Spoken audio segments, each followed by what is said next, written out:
Let's get right over to 9 News Weather Impact Team meteorologist Corey Reppenhagen. Corey, that snow from yesterday, boy, it's already gone, and we've got some warm weather on the way this week. Yeah, it went in a flash. We have some really nice weather, which means dry conditions, lots of sunshine, warm temperatures. Take a look at the city right now. We do have a few high, thin clouds moving over the city right now. I just love the playoff atmosphere in this town, and really across the state. Not just Denver's teams, the whole region pulling for these guys out there, the Avs and the Nuggets. Take a look at the temperatures right now. The difference between downtown 50 and 38 down at Denver International Airport. It's already really getting cold out that way. And that's where the colder temperatures will be out here towards the east of the Front Range. But we could drop into the low 30s, maybe a degree or two below freezing just briefly. But the freeze warnings will be elsewhere, not on the Front Range. 70s in the for the high temperatures across the Front Range. Even Denver getting in there in the 70s, some 80s down the Arkansas River Valley, 73 out in Grand Junction, 68 in Durango. Some really warm temperatures out here. Here's the next 3 days in Denver. Mild, warm, and even warmer. We have not seen an 80-degree day yet here in April, and we've got a few chances coming up before our next storm system. I'll describe all that stuff coming up in just a few minutes. All right, Corey, could be a beautiful weekend to head out for a drive. And there's some good news. One of Colorado's most scenic drives is officially open for the season, and it's happening more than a month earlier than usual. 9 News reporter Colton Chavez shows us how a warmer spring is giving businesses in Georgetown a much-needed lifeline. In this historic mountain town, and we really love when we can share. It's the people that can pump life into Georgetown. There you go. I'm Bob. Come and see Bob in Georgetown. You know? Our business definitely revolves around tourism. Despite a weak winter, a warmer start to spring could mean better business for places like Cooper's on the Creek. We've been here for 10 years, and this was probably the worst winter we've experienced in quite some time. Amanda and Ryan Cooper say Guanella Pass normally opens on Memorial Day weekend.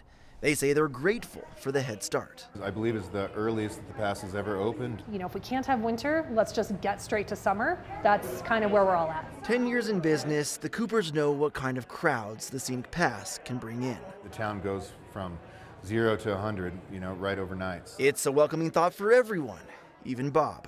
Bob, one thing that Amanda talked to me about was it's a small town that gets a lot bigger, especially when things like Guanella Pass open up and you get people coming in.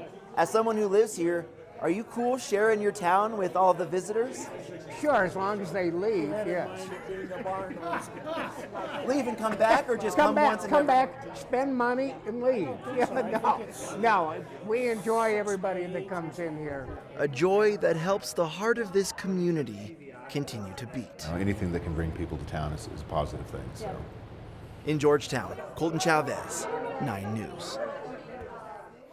Well, you may have seen this on your phone earlier today. An emergency alert that was only meant for a small area in Denver accidentally went out to the entire city.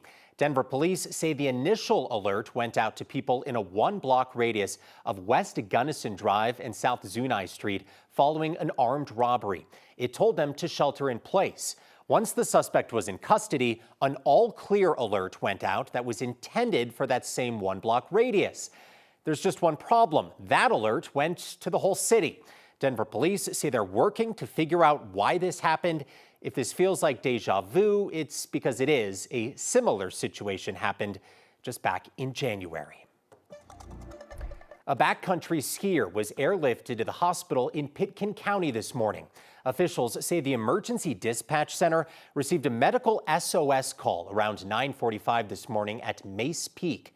The injured skier was taken by sled to a Flight for Life helicopter that took them to Aspen Valley Health. The skier was part of a 4-person group.